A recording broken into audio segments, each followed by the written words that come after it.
There's a line to a quarry at the end of Thomas's branch. It goes for some distance along the road. Thomas was always very careful to whistle here in case anyone was coming.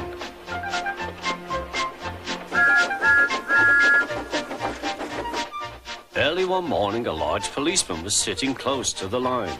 Thomas liked policemen. He had been a great friend of the officer who had just retired. Peep, peep, he whistled, "Good morning." Thomas expected that the new officer would be friendly too, but was sorry to see that he didn't look friendly at all. He was red in the face and very cross. "Disgraceful," he spluttered.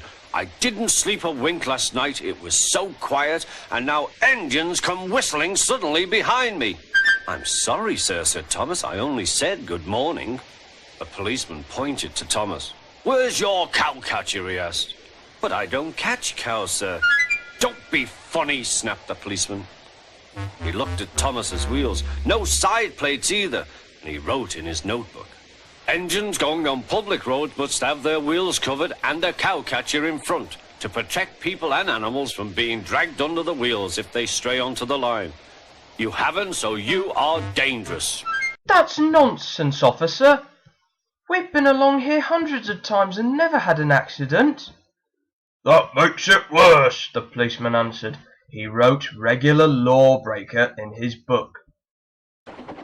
Thomas puffed sadly away. Sir Topham Hatt was having breakfast. He was eating toast and marmalade. The butler came in. "Excuse me, sir, you are wanted on the telephone." "Bother that telephone," said Sir Topham Hatt. "I'm sorry, my dear," he said to his wife. "Thomas is in trouble with the police, and I must go at once." When Sir Topham Hatt arrived, Geo told him what had happened. "Dangerous to the public indeed. We'll see about that." And Sir Topham Hatt spoke to the policeman. But however much he argued with him, it was no good. "The law is the law," he said, "and we can't change it." Sir Topham Hatt felt exhausted. "I'm sorry, Geo, but there's no use arguing with the policeman. We shall have to make those cowcatcher things for Thomas, I suppose." "Everyone will laugh, sir. They'll say I look like a tramp."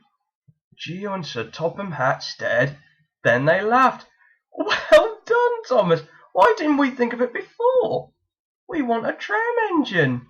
When we were on holiday, we met a nice little tram engine called Toby. He takes cars from the farms, but the trucks have taken most of his work and he needs a change. "Oh yes, and he has cowcatchers and side plates. I'll write to his controller at once." A few days later, Toby arrived. "That's a good engine. I see you brought your coach, Henrietta." "You don't mind, do you, sir? The station master wanted to use her as a hen house, and that would never do." "No indeed, Toby, we couldn't allow that." "Oh yeah, Toby, allow me to introduce to you Bunnie Rabbot." "Bunnie Rabbot?"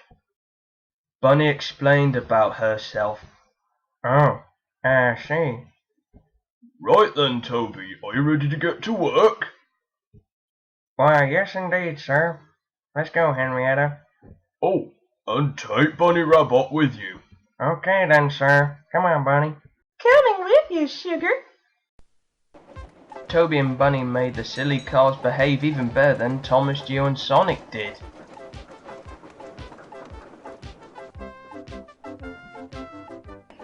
At first Thomas was jealous, but he was so pleased when Toby rang his bell and frightened the policeman that they are firm friends ever since.